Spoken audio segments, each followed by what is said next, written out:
time ago. Maybe just say it again. Okay, so quick recap of the question that the Rebbe spent quite a few paragraphs on, 7 paragraphs on basically on the question. The question is, explain it in depth why it's a question.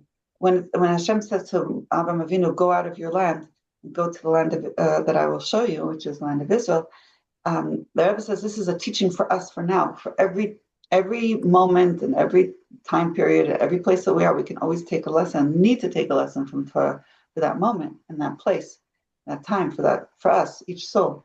So what lesson are we supposed to take for us from this Avraham Avinu going? So first he said it's about him, going up to opening up the 2,000 years of Torah and getting ready for the giving of the Torah.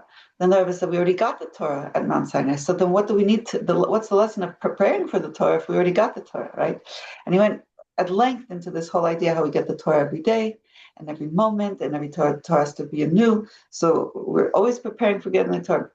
But still, the Rebbe said, but we already got the Torah. So still, even, if we're getting it every day, we're getting it more and more, we already got it. So the Lech Lecha, the Rebbe says, really must be from the Lech Lecha of Avraham Avinu. What are we learning from his Lech Lecha? Is really to teach us that every day even now, even though we've had all these generations and every day higher and higher, we're still getting ready with the Lech Lecha, going out of ourselves to get ready for the revelations of Geula, the revelations of Mashiach, the revelations of the Torah Chadash, of the new Torah that Mashiach will teach us. So going out of ourselves is now.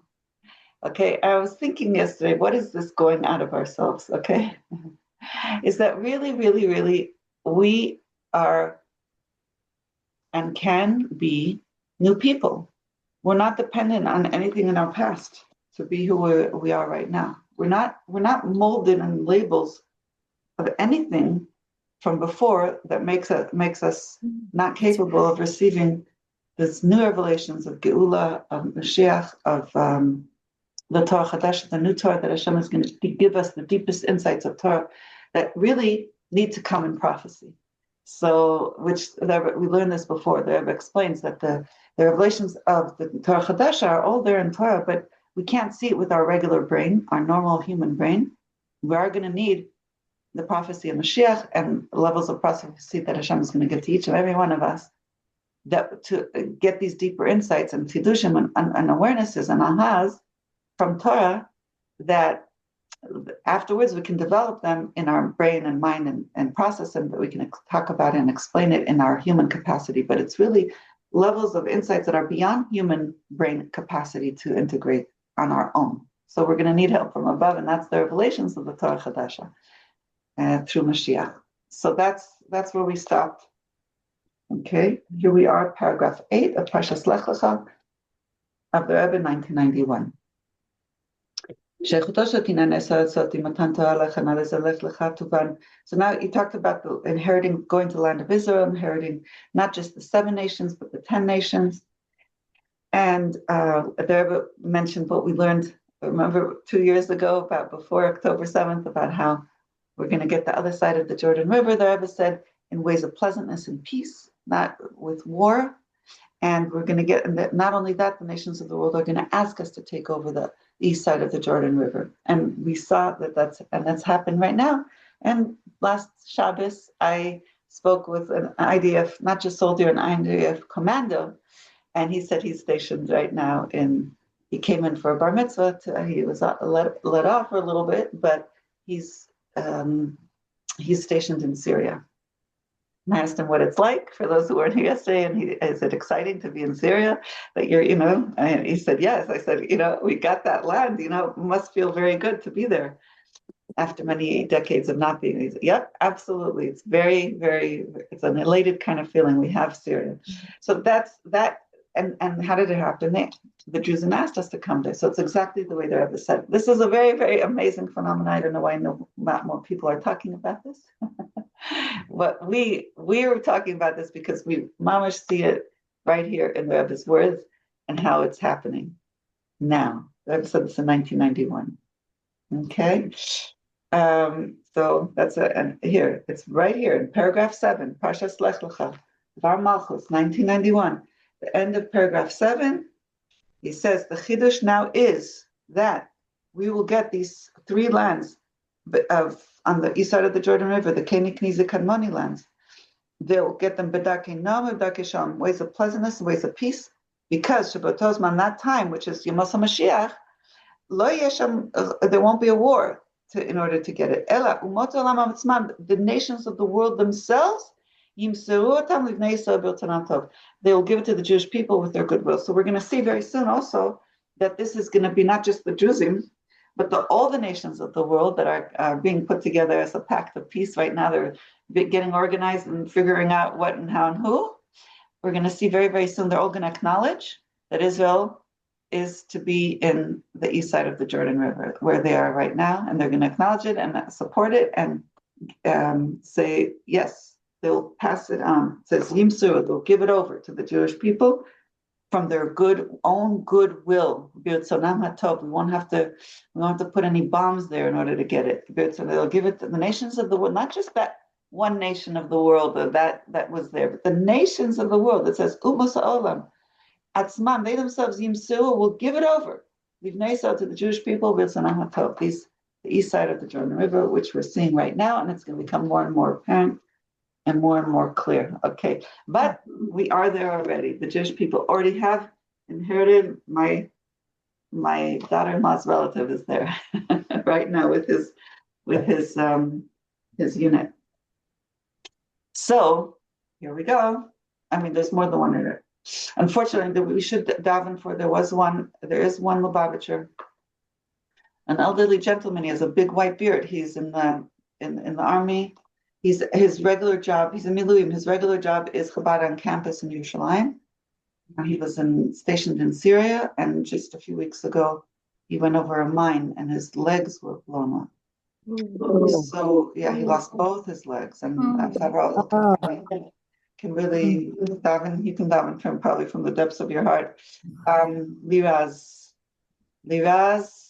forgot his second name, Ben Yehudis Sarah, or Sarah Yehudis. You can look it up. Go on COL. His name was posted, but he has a very, very, very good attitude. Extremely. They have videos of him. They're in Hebrew, so I didn't really post too much of them, but I maybe posted one or two of them. In our nourishment, he does time in the hospital, and is getting people, around him to dance, in Simchas Torah and Sukkot. He was dancing with everybody. This happened right before Sukkot. Anyway, so he's, just having in your prayers. Nobody should lose anything defending the new Jewish people. Only gain. But he was talking about with great strength and great conviction of how much he's gained since he lost his legs in other ways. He's just amazing. Okay. So Sheikhutosha Kinan. So what's the connection there? It says between us inheriting the 10 lands with the giving of the Torah. That the Chana was the preparation for the giving of the Torah was Lech Lecha, go out of your father's home. So this will understand how, first by explaining what does it mean you have to go out of your land, Ma'atzachani, from your father's place. How is that a preparation for the giving of the Torah? So now the Rebbe is going to explain this idea of Lech Lecha, it's preparation for the giving of the Torah, and how that's connected to inheriting the whole land. Because after we do this preparation, we get the Torah, then we can have the whole entire land with the 10 nations. Okay. A chidush, and in a pleasant way, in a peaceful way, where they'll be asking us to take it. Okay. What's the chiddush of Matan Torah? What's the new thing of Matan Torah? The heavens and the earth were connected, spiritual and physical. There was when Torah was given, the separation between spiritual and physical was removed. Meaning we could make something physical holy, right, and bring the holiness down into the physical world. And the levels of godliness, which are above and beyond the world, they're not, right? The world covers up on godliness. So levels of godliness that you can't see within the world because they're so beyond, they can be drawn down into this world, the tachtonim, in this lower world. That the creations in this physical world, which covers up on the high spiritual and high godliness, are able to connect with godliness in this physical world. And we don't always see the godliness, right? We don't always see what we're doing when we're doing a mitzvah and learning Torah and how we're connecting with these high levels. But it's possible. That's what will happen in Matan Torah. We do Torah mitzvahs. We can connect with these high levels of godliness that are way beyond revelations that can be revealed in the world under normal circumstances. But with Torah mitzvahs, we can reveal it. And that's why, we can bring about miracles with Torah mitzvahs. People, that's why the Rebbe was, most often connected when people wrote to him personally asking for help or advice. Let's say they had a problem with health. He said, upgrade your mitzvah of kashrus, of keeping kosher, because that draws down levels of godliness, revelations beyond the world, beyond the regular dimension of what we could get flow and energy in the world. Do that mitzvah, you bring godliness and revelations and help from above beyond the levels of this world. And even if we don't see it, but it will be revealed in our having physical abundance in health. Okay, and same thing with parnasa. The Rebbe said, give tzedakah. When it had with children, the Rebbe said, keep taras mishpacha better. When it had to do with protection, it was mitzvahs and tefillin, right? So so that's this whole idea of that's what Matan Torah did. We could draw down levels beyond the world through Torah mitzvahs that the creations that down here below be able to show we can unite and become one with higher levels, the higher spiritual levels. Through us keeping mitzvahs and physical things, the physical product, the physical thing that we're doing a mitzvah with, becomes holy, an object of holiness. Until we make a whole dwelling place for Hashem down here below, not up above in the heavens, not in our imagination, down here below in the physical world, Hashem is dwelling. A dwelling place for Hashem's essence.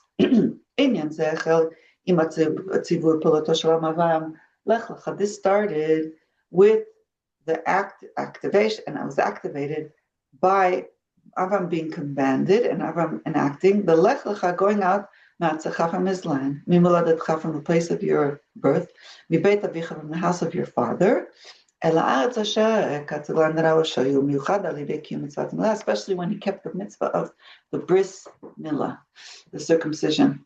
Unfortunately, when the Rebbe was saying this, there was many people coming out of Russia without having been circumcised, because in Russia, they for 70 years of communism, they didn't allow it, and so there weren't many malim, and there weren't many people who can perform the circumcision, and most people, Jews during that time, did not have any circumcision. It was a very big risk to people's life, for the moel and for the parents and for the people involved to actually make a circumcision. So, anyway, and those people who actually went ahead and came out in the 1990s and started getting a bris, that was also for them a big deal, because they're older adults and have to go through that painful surgery, and it was a big deal.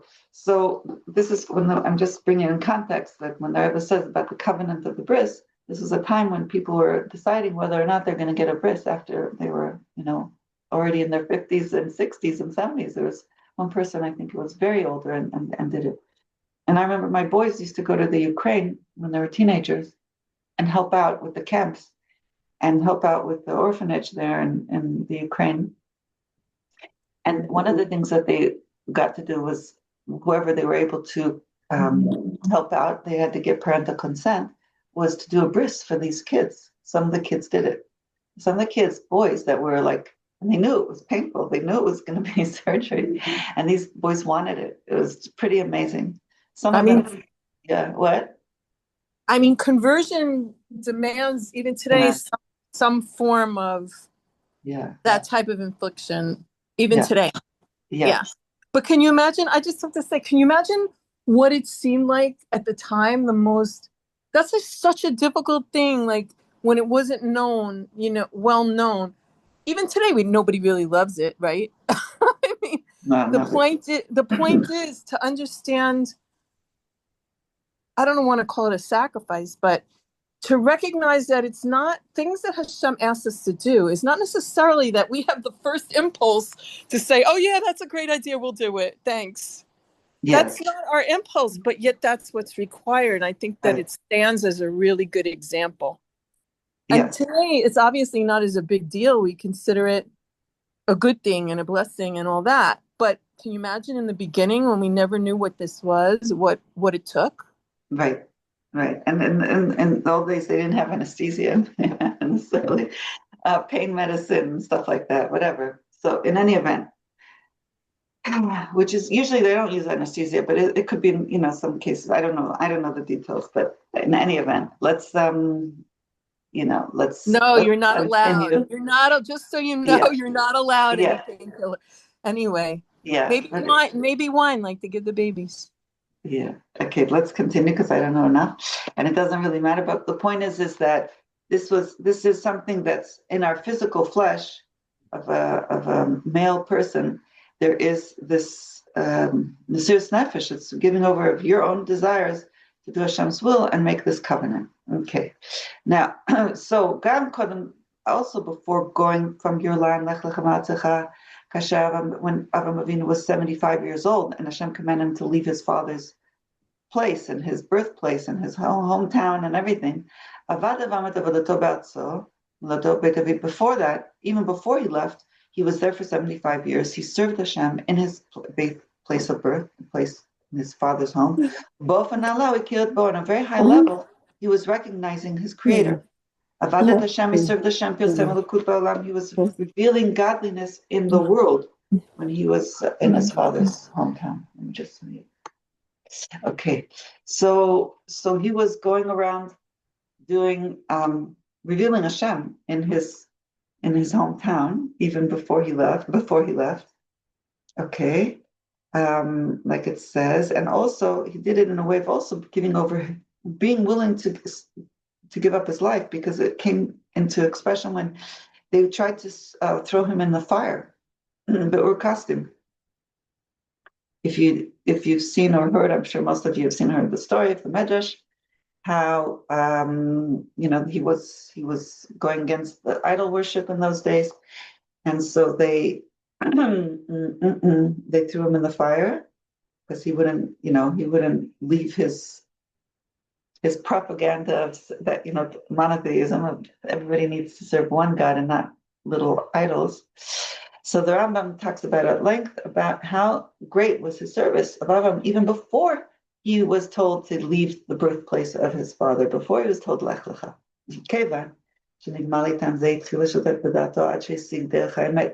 And Rambam describes that before already he was, when he was very young, he started thinking in his mind until he understood the way of truth. And he started standing and calling out in a very strong voice to the whole world. He was the only one, right? He was teaching the whole world that there's one God, Elokai Chad. He was teaching this, there's one God for the whole world. And it's worthy to serve this one God. He was called Eitan. Eitan means strength. Eitan is also the letters Tanya. But Eitan he was standing with strength, and Chazak and Tokef, there's two words for strength in Hebrew. Shavam Nitzav B'kol HaTokef Negen Olam. He was standing with all his might and strength against the entire world. Like it says, Abraham was called Ivri because he was on one side, Ever means a side, and the whole world was on another side. Lloyd wasn't like moved by their side, by them, their threats. Even though he was still just Avram without the Hey, okay, before Hashem gave him the extra letter Hey, which was extra strength and power. So he was not afraid of the world to stand up against everyone and to tell them we need to serve one God. Till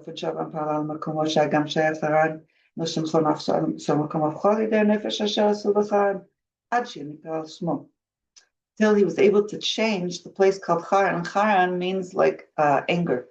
Hashem was angry in the place, and he was able to transform that and change it until it was called not Charna, it was called Artzecha, your land, your moledet, your birthplace, your house of your father. So he had already elevated the place through him having an effect on his father and on the house of his father. Like it says, you'll come to your fathers in peace. To teach you that Terach did tshuva. Okay? So his father had done tshuva. Now, Makol Makom, still im Shodot Avodat Shavam, Ad Pashat Lech Lecha lo mesupar klal b'Torah shebichtav, ואפילו מה שמסופר בסוף פרשת נח הוא בקיצור נמרץ לידתו והפרטים החיים. Still we see that even though he had done so much, right, Ad Mesiras Nefesh, even being thrown to the fire for his beliefs, it's not talks about it. It doesn't talk about it at all in the written Torah. And even what's at the end of the Parshas Nach, it's very, very quickly written, very, very short, and just very quickly about his birth and a few little details. We don't get the whole story of everything he accomplished in those 75 years. And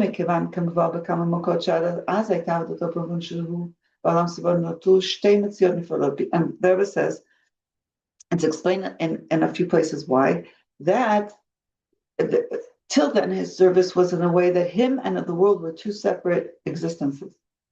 Like Rabbi